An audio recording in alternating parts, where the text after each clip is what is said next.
So the concept of taking essential oils and putting them in a massage oil, or putting them on the skin, not only do we know that that's beneficial from the point of view of stress, but we now know that applying oils to the body are picked up by receptors that actually trigger certain responses to create a situation of healing within the body. What does this mean, and what is the purpose of these receptors? It means that essential oils are the most incredible substances. Not only are they 100 times stronger than dried herbs, not only do they consist of thousands of molecules, they also trigger responses in the human body to counter-effect stress and to restore the body to order. So this is the time to use oils. I know plenty of people who have oils, but they look at them, they study them, they read about them. Putting them on your body every 10 minutes or every 30 minutes is something we need to do for the rest of our lives. I'm blending all day. It's very easy for me to take every oil I spilled, wipe it on my hand, put it on my throat, put it on the back of my neck, rub it on my lower back. This is the only way I know. And I know that these are helping me. I feel it. Essential oils are made of molecules. So, essential oils are a pharmacy of molecules, and we have our own pharmacy, do we not? The human body has the ability to make every single chemical known to men in small dosages that provide pain-killing ability, muscle spasm reduction, anti-inflammatory components. They have the ability to open up the heart, reduce cholesterol, increase vitality, help us with our breathing. For what purpose? What is the purpose of all those things? Is to open the heart so we can love. Because there's only one thing that we need more of in this world, and that's love. And not necessarily of someone else. Really about how we love ourselves through a different lens. If nature and essential oils are the purification and the gift of the plant world, then surely that beautiful concentration of purity is what we need to see in ourselves.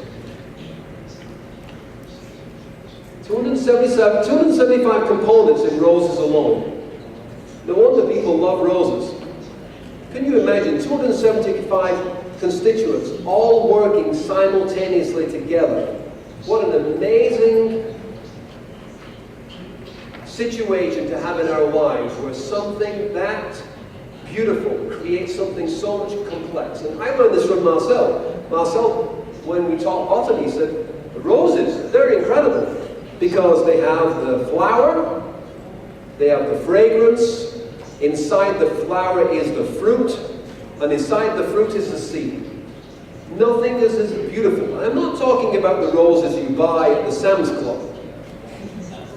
I'm talking about the roses that you buy from your garden that are growing wild, that have the transmutation of the earth and providing you 275 components to help you shift your vision and focus. Why is it the rose has the most complex chemistry?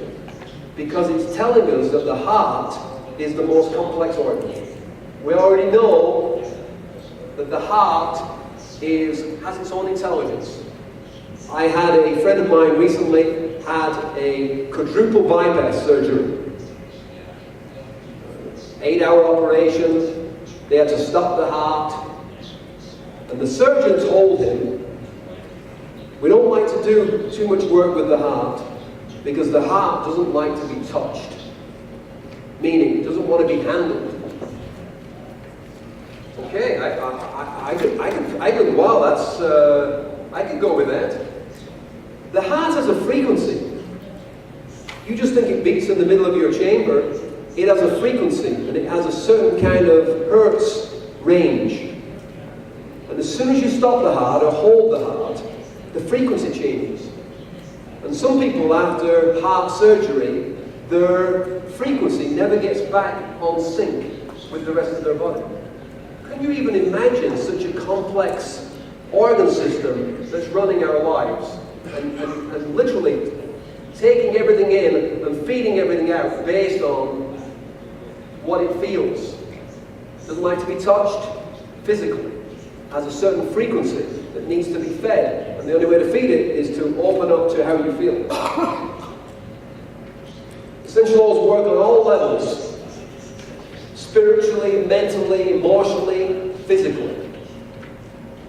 I couldn't find a lot of graphics that showed energetically, because I figured that in the year 2000, when we went from this century, the last century to this century, it was all about energy medicine. Energy medicine was going to be the future of healing, where people did Reiki, they placed their hands upon you, they put essential oils on their hands, they inhaled, they prayed for you, they touched you, and they opened up a part of you that cannot be reached through the thoughts and through the mind.